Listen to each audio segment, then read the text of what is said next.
Hello, my name is Kevin, and this is the Epitome of Salt doing our Sunset Show for the Lost Caverns of Ixalan. I got Nate What up? and Jon on Discord, What's going on? and we're gonna be seeing how we did with our set review. And with all that out of the way, Nate, why don't you start us off? How was it? Our set review or the set? The set. Well, the set wasn't for XCL will be one, but it was pretty close, which is not a good thing. Was the set as slow as we thought it was gonna be? Not anywhere close. Even you who thought the set was going to be more aggressive, it was more aggressive than that, even. That's true. But for me, I just believe a set's gonna be fast until proven otherwise. What was your impression, Jon? I thought it was gonna be a bit slower because of the craft mechanic, but at the end of the day, all the drop mechanic or all the craft mechanic did was incentivize you to go even faster because you knew you had backup. Yeah, it incentivized you to go faster, and what it ended up doing was giving the best aggro decks more gas in the late game. Hmm. Which is kind of sad, because I think it's a fantastic mechanic, and it was implemented really well. Yeah. I also thought, I remember thinking, the craft was done really well. The other mechanics were not done so well. Yeah. Uh, I don't think honestly I don't think the speed was too fast. I it think was, it was quick, but I feel like there was definitely enough counterplay to warrant like the other decks. yeah. I think the only thing that I found from this set that I was a takeaway is it's probably the most frustrated I've ever been in a Magic set. Because there was a lot of depth, especially during deck building. I felt like there's a lot to be learned on knowing what cards go in what decks. There's a lot of secret gold cards. But man, dude, coming from a Hearthstone background, Explore was just too much for me. That was too much, too flippy. The amount of times where I was like, okay, they played a turn 1/1/1 flying, I play an Oaken Siren, and then they explore on it, and I'm like, okay, if they get this counter, then I lose, but if not, I'm gonna block forever. And it just went the wrong way every time, and that really set me. It was very frustrating for me. I'm gonna come down pretty hard on this set in the show, and that's mostly because of how disappointed I am in it, because I do think there is a lot of depth there, especially in the deck building, and the depth being ruined by kind of the lottery pull of explore and discovering and just being so hyper aggressive that it eliminates some of the decision making and a lot of it becomes luck based was really, really disappointing for me. I think I'm gonna be at the opposite end of that spectrum. Uh, I think I think there was a lot of depth in this format. Definitely, there were those games where that RNG just came in and kind of like, how do you get those bad beats? But I think that you could structure a deck in this format that really paid off for building your deck in a way where you knew you could like chain it into what you wanted essentially, and there were definitely ways to like play around it. Mm. So I actually enjoyed this set. Not as much as some of the previous this year, but I did think that I think there was a lot more playfulness in this set than there was in the last one. Interesting. So Interesting. with that, John, let's go. You went to Mythic, right? Yes, sir. All right, we did as well, and unfortunately, we had some issues with the data. So we're just gonna quickly show our favorite deck before we show something much more fun, which is John's entire run to Mythic. This is our definitely not mono red deck. It went 7-0 on our journey to Mythic. Uh, yeah, deck was sweet. Highlights of this deck: tons to do on 2 mana, 2 Abrades, Inti, an A level card. Triple Itali's favor was unexpected but played extremely well. A Belligerent on 4, a Galleon on 5, and a Camille we never cast on 6, highlighting the rare slot. But just so many 2-drops, so many little ways to ping your opponent and just kill them before they stand a chance. And the mana was so consistent that we really, the deck would try to lose and it still couldn't. This is how I built all my decks on my way to Mythic. It was a lot of blue, a lot of red aggro, almost no 5 drops or 6 drops. Anything that I did have in the higher mana slots was always a rare. and like I just kept my curve low to the ground and just outpaced people. But there was actually another way to go, and that's what we wanted to focus on today. Was with Jon. How did you go ahead and hit Mythic? So I kind of took this set in like two heuristics. I said, well, for the first one, which was like really like a majority of what you wanted to play was aggro. So it's just like I want to build my deck to not be the first to block. Interesting. So if I could always, I would take riskier attacks and take more aggressive cards because I knew like as soon as I was going to be blocking, like that's when I'm going to start to lose.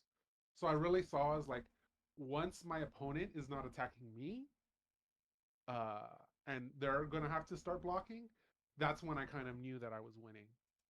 But on Interesting. the other hand, Black couldn't play an aggressive game. So my heuristic for Black was basically uh, don't take it unless it's a removal spell. Hmm.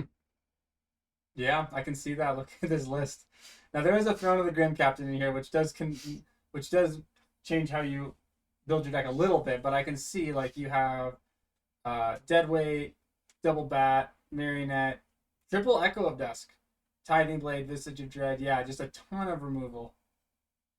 Yeah, and you know, a little sad on the Akawale because I thought he would be a little more impactful. Again, I think the descend mechanic really couldn't get there because it just took too much setup. Uh, whereas the craft mechanic really felt like you didn't need a setup at all. Yeah, that was definitely a running theme I noticed in the set, and I took the easy way out of just playing the easy to do stuff. But I can see how this deck would have worked, and I had a little bit of fun with something similar to this, except instead of um, green, I actually paired a lot with white and go for a really like clean aggro list, which used another chance. It's like just to regas your aggro deck. But this is really cool. I think it was cool that you managed to do this. Another thing on like the black side is the life link. So I think Echo of Dusk was one of those cards that looked like they were going to underperform, but gaining the 3 life from the life link, I think was really impactful in this set because the way that a red deck or an aggressive deck is going to finish you off a lot of the times would be like Sunshot Militia or like inching through with a combat trick that just pushed it over the line. Yeah, So gaining like 3 life with Echo of Dusk or getting one hit in with a Grasping Shadows uh, would really turn the game around.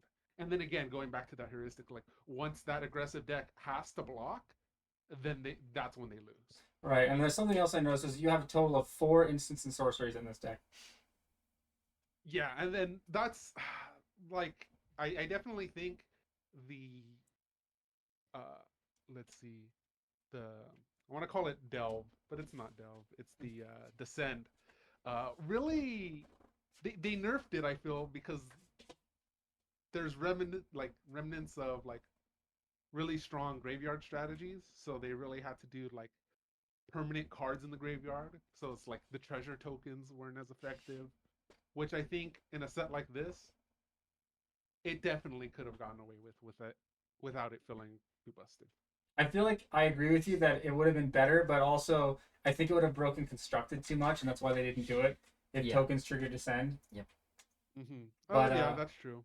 that's kind of what I was thinking too. Is it was always so strange that like it was so unfair that like the Jeskai colors, all their artifact matters cards got worked off of tokens ET being namely like Spyglass Siren and Waterwind Scout tokens. But then Descend, you couldn't get away with that. You had to use like a real card to get that same value, and that was like really painful for them. With one or two exceptions. Like the red exception was Poetic Ingenuity, which required an artifact spell to be cast. But by and large, like Captain Storm working off any artifact or Master's Guide Mural flipped working off any artifact really gave the Jeskai colors a lot of power. Yeah, and I think that's why in the weakest iterations of black, I think the strongest were definitely like black blue and black green. Mm-hmm. Black white and black red were really low on that list because the tokens didn't matter, and when they wanted to craft, it was like you're gonna have to now exile things from your graveyard, but you want them in your graveyard. Right. And then you also want those stronger instants and sorceries, especially when it came to red. You really wanted like a braid, but you were now less incentivized to take the best, like one of the best red cards, because it worked against the mechanic. Interesting. Is there anything else, like any other decks you wanted to show, or any other like cool? How did we all do on side quests? Well, I got to Mythic with the Throne of the Grim Captain, which was pretty awesome. Like that was the deck. It was like a bit of a call for me. That card It was ended just up like- being really good. We only played about 5 or 6 of them, and we had a great time. We had a deck with it. 2, Yeah. and it was even more busted because it was more consistently getting like in our hand and getting our stuff milled. It was sweet. So that side quest we did the Millennium Calendar side quest, which Against was an fun. Akazats. Yeah, that was fun.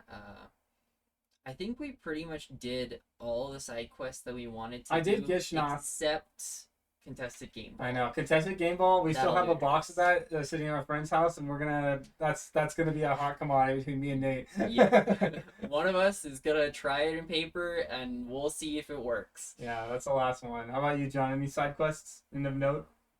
Nothing in particular. Just probably trying to make black work. And I That's your side definitely- quest, was trying to make was that a color work. Fair enough. I That's was a, like committed to it, but Hey, you know what? yeah. At the end, I think that's also what made it fun. Is like, I guess in my drafts, let's see, it was always open. Oh, of course. not necessarily because remember you're only really taking black if you have that removal. Sure. So Mhm. so yes, you'd get past black cards, but it's usually not ones that you want to take. Sure. Sure. So yeah, really didn't run a lot of like of the Jeskai. It was a lot of the times just "Oh, I think I got it. I think I'm gonna try to make this black deck work, and you know, Sure. a lot of like flipping with that, Mm. just Cool. trying new stuff. And I think that's I guess in my perspective and why I like this format so much was because like it was very glaring like what the really good colors were. So it made me like push to see how I guess the colors that weren't as good, how to make those win, because those are all going to be contested. And That like, was- yes, there are obviously times to like take that and stuff, but I got a lot of enjoyment from just like doubling down on the black. Right. It was your experience with what we had in WoW with blue white control, where it was like, Yep. they in the deck no one else wanted to play and making it work. And once you figured out how it worked and how to build it consistently, you could consistently get it to play well for you. Cool. Well, I understood black, but then coming in with the other color pairs again, Yeah. it was like a little more difficult. Fair enough. fair enough. And I think with that, it's time for us to move on to what you guys have been waiting for. I did the analysis for our how we did in our set predictions, but I did not inform Nate and John of the results, and so I think they've been eagerly and patiently waiting to find out how it went. And so at the beginning of the set, we did a set review, and we ranked most of the cards, not quite all of them. This is sort of what it would look like. And let's see, let me make this a little bigger on my screen. Okay, well, that's just great. And we gave them a rating, and then the 17 lands data came out, and so we were just going to be comparing it to that. And it was pretty interesting because we did it all together, and so the results ended up being a lot closer than I thought. And I am just dragging this out a little bit to make them feel a little more anticipation. But so what we did is you can see here on the left there's a tier that is the 17 lands data result, and then here's what each person gave the card. We were missing about 50 of the uncommons because John wasn't able to get around to rating those. So these are just the cards where we all three have rankings. And then what I did is I just found how big of a difference there was between what the 17 lands data said and what one of us said. And I expressed it as a number. So the lowest number was 0. That's for an F tier card or a good art card, as we said. And then it went up to 13, I believe, or 12, which was an A+. And so then the distance that you have between them shows what the error was for that person, and then what I did was I just added up the error for each person's name, and whoever had the lowest error meant they were the closest to reviewing the cards correctly. Do you guys understand what happened? How this worked? Yes. Okay. Yep. And without further ado, and so then this is some code I wrote, and without further ado, this is what it looks like when you have the error. You can see like this is what you see like, okay, this card was a 7 out of 10 because it was a B minus. John, I gave it a 6. Nate gave it a 6, and John gave it a 6. So we all had an error of 1. But this next card, you can see we deviated, so we had different errors. Where John got Death Cat Marionette exactly right, and we were just a little bit off, so we had a little bit of error. And so you want a lower number in order to win, and the winner is Nate. It's almost like I was in the middle most of the time. And here's our results. You can see it was very close. John's error was 271, mine was 267, and Nate's was 262. So we were all within 10 of each other for error. And so that means we were very close. And if you do the math on that, it means we averaged, the three of us all averaged to be within one tier of the correct answer. So if we set a card with a C, on average, it was either a D plus or it was between a D plus and a B minus, which I actually think is pretty good. Like we had a lot of Not too bad. and then we'll see more trends with the data. But of course, this was my favorite part, was to go into. You want to know what my biggest miss was? Really, I think technically it'll end up being Glyph, but we were all high on Glyph. My biggest miss was Confounding Riddle. Man, we all thought that card was We all good. thought that card was going to be really good because we had just come out of a nice cube format where cards like Supreme Will that give you either card draw value or counter a spell are really good. And we did not get that kind of format at all, so it ended up being pretty bad. All right. So, John, after seeing these initial results, do you have any reactions, or are you just ready to see some more data? No, that actually makes a lot of sense. I was trying to go for those big shot calls, and I'm just gonna go ahead and say that I'm happy because I was right about Cogwork Wrestler. Hey, you know what? And you know what? I have actually defined a nice category for it, but it's called the hot takes category. It's going to be when one person had a very different opinion than the other two people, and we're going to get to see the 5 hottest takes for each of us and whether they were good or bad. Okay. So you're going to get a lot of just, and I will say in general, John, you did happen to be the guy who was swinging for the fences. I was the guy who hated a lot of cards, and Nate was kind of right in the nice middle, right in the Goldilocks zone. Yeah. And so, of course, since Nate was our winner for the set review, we're going to go over his biggest misses first and talk about why he is an idiot before we go over the rest of us. Mm-hmm. And I thought that was only fair. And of course, as we said, his biggest miss was Zoetic Glyph. He thought the card was a C+. It turned out to be an A+. His next biggest was Sunfire Torch, which he gave good art. Child of the Volcano, he thought was going to be a C+. Confounding Riddle, he gave an A-. And Ancestors 8, he gave good art. Nate, what do you have to say for yourself? Heuristics didn't stick for a couple of these cards. Like, a card like Zoetic Glyph was just too overtuned, but same with Sunfire Torch and Ancestors Aid. Ancestors Aid is a combat trick. Sunfire Torch is a equipment, which by and large throughout our history we are really hard on and don't give very good grades. Child of the Volcano was some hopium. I think my personal theory on Child of the Volcano is we thought it triggered off of tokens. Yeah, we realized it didn't. That's like, probably true. It not triggering off tokens made it so much worse. Yeah, and Zoetic Glyph, like, we were kind of Zoetic Glyph we were high on. Which is not high enough. We weren't high enough. And Confounding Riddle was a result of coming from a cube format, and the power level shift and the speed shift just messed with us. So yeah, fair enough. We have this is our A- removal spell that ends up being bad of every set. Which was the last pretty one. Much. The last one was Stroke of Midnight, and now this one. And the top 5 misses for me were Clay Fired Bricks, Atali's Favor, and I am sorry, Inverted Iceberg and Waylaying Pirates for what I said you were going to be. Notice how Ancestors 8 is on both of our lists. I know. Again, being really hard on combat tricks. My thing was kind of being hard on dirtly spells that didn't have an effect on the board. Yeah. And it turns out that these are actually just late game bombs. Like, and they have like a decent effect. Like, and that's the part that I discounted is like, yeah, like you don't want to play cards that just do that, but then it's a 6/6. The inverted iceberg is a 6/6 later that's really good, or play 5 bricks just basically wins you the game if you have an even board stall, or whaling pirates. I just missed that one. I just hated it, the fact that it was a 3/3, but I guess it was what blue wanted to be doing, and blue was the strongest color. And I think the Whaling Pirate's take is understandable for me because on the surface it's just a hill giant. It's a 4-mana 3/3, and its effect only activates if you control another artifact. But this format was just so fast.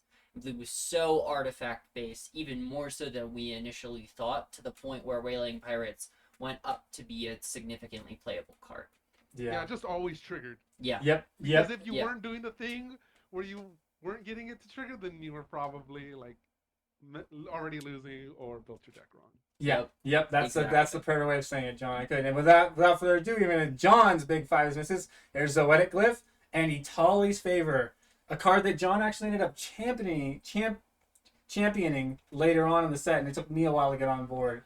Deep. Although my favorite here is Deep Goblin Skull Taker. John gave this a C+. Like I said, John was high on black, and boy, did he think Goblin Skull Taker was going to carry him to victory. I mean, this also falls into the Shadow of the Volcano category, though. It does. It really because does. Descend doesn't get triggered by tokens, this becomes so much worse. And I think that's probably what John was thinking too. It's like you just keep thinking like, oh, it's so easy. There's so much permanence running around, but it's like a lot of them are non-card permanents. Yep. Which was kind of dumb. Yep. Can we just take a side? Sorry, John. What were you gonna say? Well, I was gonna, because I'm looking at those first two of the Zoetic Glyph and Atali's Favor, and thinking about how interaction worked in the set. Sure. Because I think that was a big, I think, discussion between all of us. It was like, why aren't these cards as good? Well, it's because they just interact poorly if somebody catches you out. Yeah. But the thing in this set was like, everybody was basically tapping out every turn. Like, people weren't holding up interactions per se.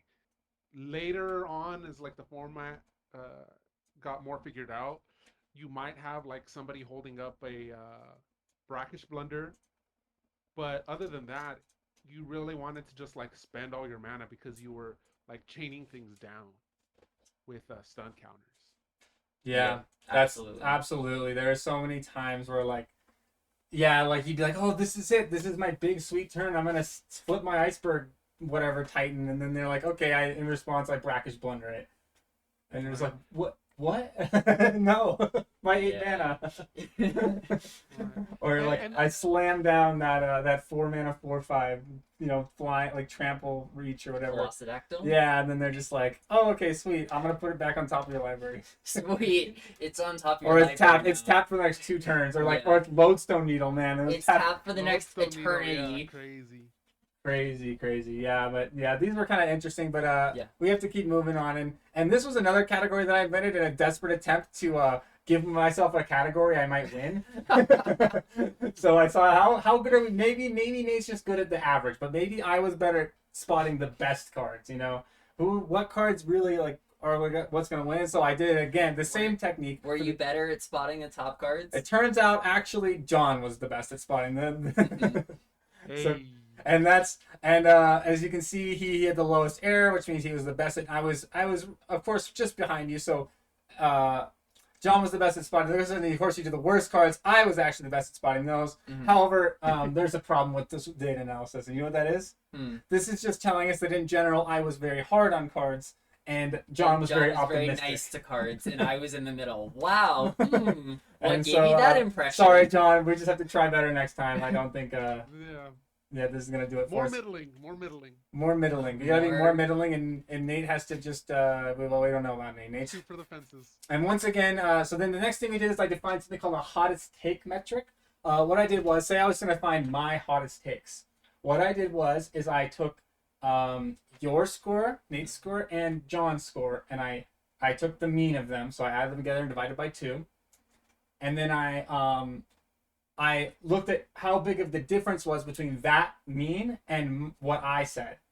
And so a hottest take would be the tech where I was the furthest away from where you guys were on a card. And then I just took each of our hottest takes, and yeah. So first we're gonna go through Nate's hottest takes. So Nate's hottest takes right here was Sunshot Militia. John thought it was gonna be a good art tier. I thought it was a D. Nate said C minus, and he was right. It was a C. The next one was not is John and I thought cards were. I thought it was a D minus. Let's see if there's any interesting ones here.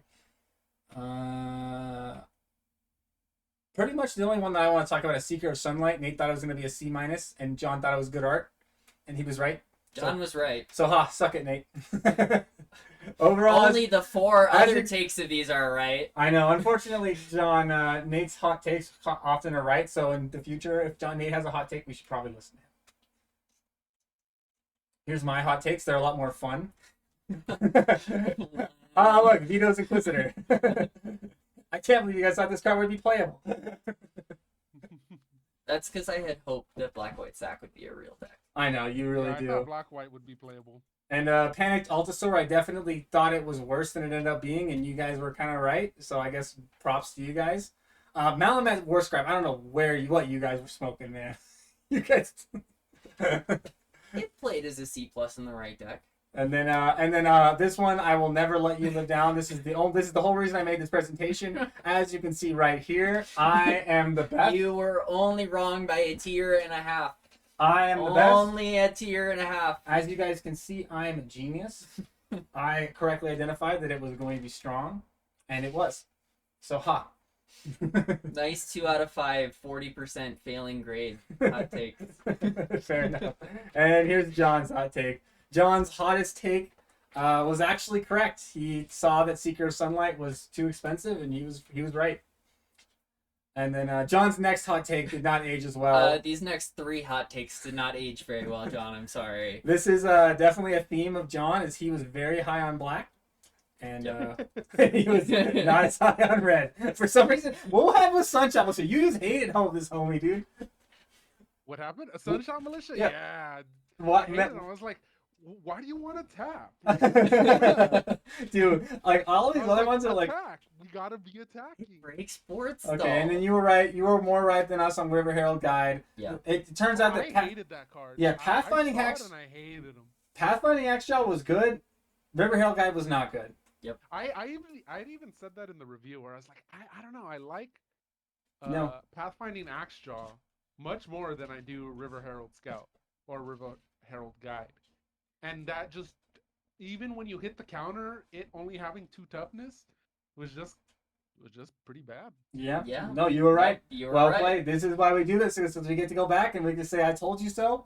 And like Zoetic Glyph, I told you so. And you can be like River Herald Guide, I told you so. And then when we're doing our next set review, yeah, we'll be able to do it.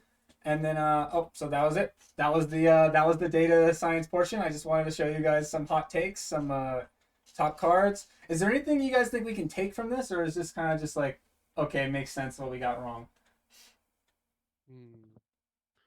Let's run through those one more time. Let's. So the overall winner was Nate, which is like, haha, Nate won. We were all very close. And then these are your guys's. These are some of the misses, the biggest misses by Nate. Let's see. I could have done more data science, but if I wasn't skiing. It seems like we just need to rate more cards in the middle. But that's no fun. Come on. Of course, John, the swinging for the fences reviewer guy. He needs. I mean, even I don't think that's as much fun. I do think, like, yeah, balance is important. I do think there is something for at least the 2 of us to learn in terms of there usually is 1 or 2 of, like, the combat tricks or maybe an equipment in a special format that are, like, solid playables. And maybe we should be a little nicer to 1 or 2 of them per set. Yeah. The rest of them still suck. What this is telling me is, I think if you could see how the interaction plays, like what is targeting what and how, you're going to have a better idea of how the set is going to play. Yeah. Because, I mean, even take it for WoW, like, a lot of it was determined by how effective that bargain mechanic was, right? Yeah. So it's Yep. like, how did the interaction play in regards to it being based off of bargain? Because the good interaction spells were based off of bargain. Because So I think really sorry, go ahead. to see how a set is going to play out, to really like hone in on that, is really seeing how interaction works. Because I do think we have, like, even in a lot of our misses, we have similar intuitions to how the card actually plays. We just can't, what we can't see is then the speed of the format or how the interactions with those cards and the rest of the set play out. Because, you know, we were high on things like Zoetic Glyph initially. We just should have been higher. And in order to see that, we might want to zoom out a little bit more and take a closer look at, like, how this is going to interface with the rest of the format, and if you're tapping out every turn, is this ever going to be a problem? Agreed. I just want to show you guys one thing. Oops, that's interesting. That's not what I was expecting to see, but it does. Ah, okay. Let's see if this works, and if it doesn't work, it did work. Nice. I did want to show you guys something. It's really easy to, like, after seeing all this data, to be like, oh, we suck at reviewing, like we don't know anything. This is just like, I just picked Jon just as an example. These are the ones that Jon got exactly right. And as you can see, like, for a lot of these, we were like on the money with like many of our predictions. And like overall, our average was like, we were off by like a tier and a half on average. So overall, like, yes, we missed a lot of stuff, but actually good job, guys. Like, we were very on the money with a lot of these things. Like, by and large, considering the amount of opinions Yeah. without seeing the cards, I think we did pretty well. Like, look at here's like an example, like hidden courtyard, hidden necropolis, hidden nursery, hidden volcano. We nailed it. All gave them the C, and that was exactly how they played.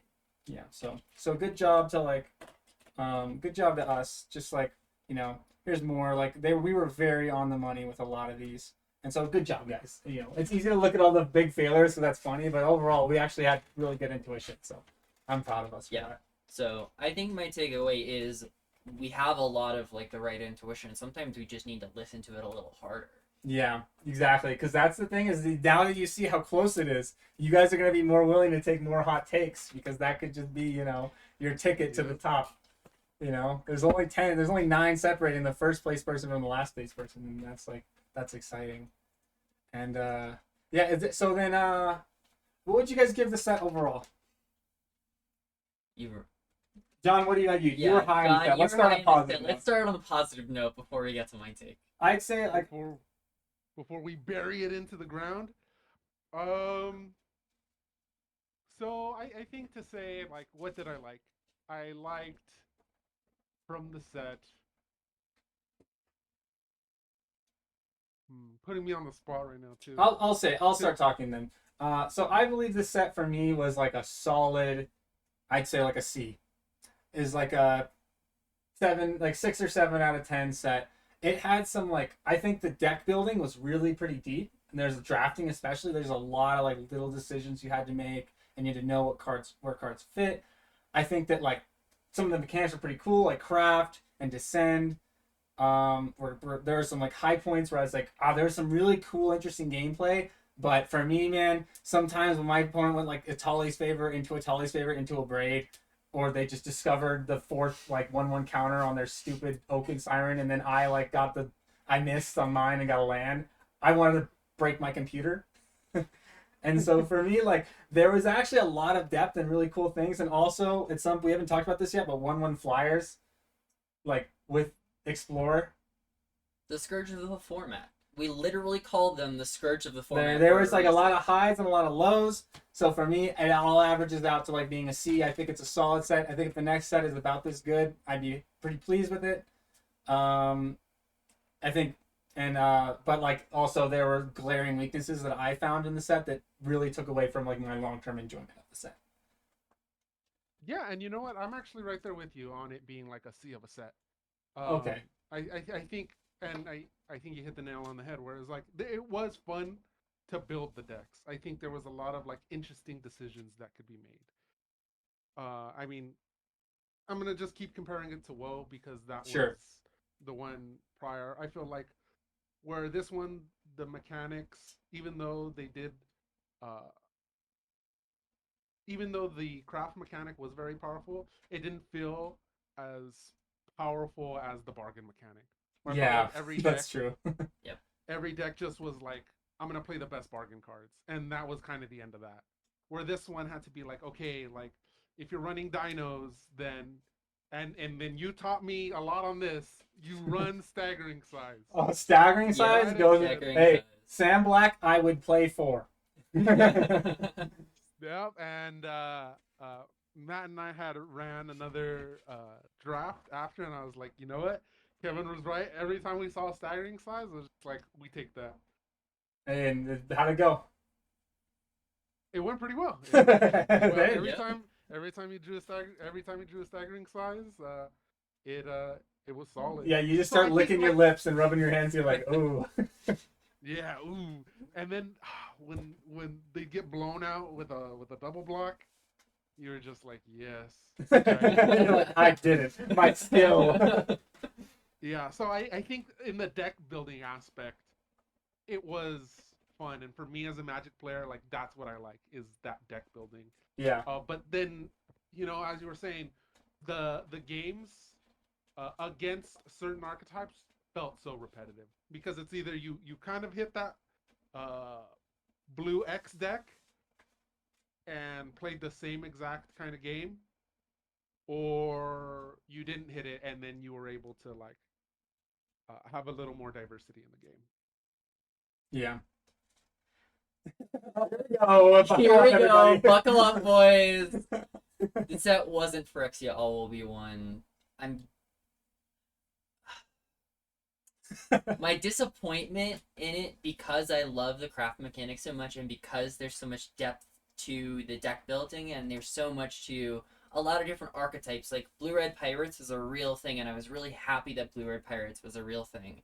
But for me, the set's like a D, and like I don't want to play this set again for several years, just down to mainly 1/1 flyers and discover and explore, and sometimes it just felt like slots of, oh boy, here we go again, turn 1 Miner's Guide Wing, looks like I'm dead. I just got so sick and tired of dying to 1/1 flying, or things just not getting there, and my game riding on a 50-50 and just not getting there, that I grew so frustrated with the set because there was so much possibility for it to be such a beautifully designed format, and I think a lot of the cards are designed in a way that play really well and are make for a really interesting format, and it's because that really interesting format didn't happen that I come down so harshly on this, because it's not all will be one. I never want to play all will be one ever again. I will play this a little bit in the future, but it wasn't WoW for me, especially because that late format renaissance with blue-white control that we experienced didn't really happen, and the format only got faster and faster and faster, and as it did, it got more and more frustrating for me, to the point where I'm sad about the format that could have been, so the format gets like a 2 out of 10 for me. Damn, so that's like a D. Yep. Now let me just say, this was kind of a thing that I had saw early on, but mine Shaft Spider got there so hard. House, and bro. House. That Yep. card I saw early on and like knew, because like you were saying that, like, hey, these just like really like these 1/1 and 1/2 flyers, like basically killing me, like loses me the game. But so many people did not draft Mineshaft Spider, and that was the answer. That chonky boy would come down and gum up that board like no other. And if you had 2, good luck. And you can who's the blue pirate who taps down 1? Whaling Pirates? Whaling Pirates, he tapped down 1, but if that other chunky boy got there, you're not getting through. Yeah. You shall not pass. Dude, you shall not pass. So if you're willing to play this again in a couple of years, Nate, I suggest looking into my boy Mineshaft Spider. Yeah. No, I had fun like going back to it for like 1 or 2 drafts for those 1 or 2 drafts, and then I was like, I'm ready to not play this format again for a long time after like a month break from the format. So it's not completely unplayable. It's not the worst format I've ever seen, but I just, when it comes to like the arena grind or playing a lot of it, it just became too. I mean, I'm me. We are the epitome of salt. Yeah. I am the epitome of salt. I just got too salty and was like, you're just gonna stop now. Just stop before you get more salty. In many ways, it was very much the foil to Loader, which had one of the worst drafting experiences I think I've ever seen in a set. But then That the game, was my favorite. but Loader had such good gameplay. Like the gameplay of Loader with like the ring and stuff was so good, but man, the drafting just felt so toxic. Where at the end of every draft, I had looked at my deck and I was like, I should have picked the black cards higher. The drafting is so brain dead, and it's frustratingly so brain dead. But the games were really interesting. Was awesome. Okay. Well, sorry, I didn't mean to start a heated debate. I was just trying to. I think that's it for LCI. How long? Does anyone know how long we have until MKM? What does MKM stand for? MKM Murders at Karlov Manor. Yes, Karlov as in Tesa Karlov for you aristocrats players out there. It comes out February the 6th. So we've got a couple weeks. Next weekend should be full set spoilers, hopefully, if all goes well. And I think some of the mechanics are interesting. Ward is back, or not Ward, Morph is back for you Cons of Tarkir players got a out glow there. up. It got a glow up. You Yeah. now get Ward 2 instead. And, I mean, it was a really well done, well-received mechanic in the first place. So I'm interested to see how that plays. We've got a couple other new mechanics that I won't spoil, but they're looking interesting. And I'm cautiously optimistic going into MKM. I think that's how we always are going into a set. Yeah. So we really sit down in the dust and read all the cards. You know, all you can do is hope. Yeah. That, you know. But our one drop with too much text for the format is going to be Thraben Inspector, and at least that only makes you a clue token. At least it doesn't have flying. Correct. It is a 1/2 that makes you. And it stays that clue, way. And it stays that way. That's good. All right, John. Any closing thoughts? Just looking to become better drafters. I mean, it's really been a pleasure analyzing these cards with both of you. Of course. And I feel like so much of a stronger drafter just analyzing these cards with you guys, and also that friendly competitiveness between you. Of course. Yeah. So, Very friendly. yeah. Definitely not Yes, salty. very friendly. But My- yeah, definitely really appreciate it. Yeah. You guys. On a more positive note, yeah, John, having your take on everything has been so unique and so helpful in kind of expanding my perspectives on the format and different cards, and just having this community to learn with and grow with from a drafting perspective is making me and I think all of us better Magic players, and I'm having a ton of fun doing it, so I'm really grateful for you guys. The Apostle of Black, John Goo, helping us out. And I hit Mythic with a black deck, with a deck with black mana in it too. So I don't know. What could maybe without you, John? Who knows how long it would have taken me? All right. You would have been running more blue-red and probably would have gotten there faster. I'll tell you that much. Because black, you know what? It's I'd much play a a shame it blue-red is. deck and I'd be like, oh, this is easier.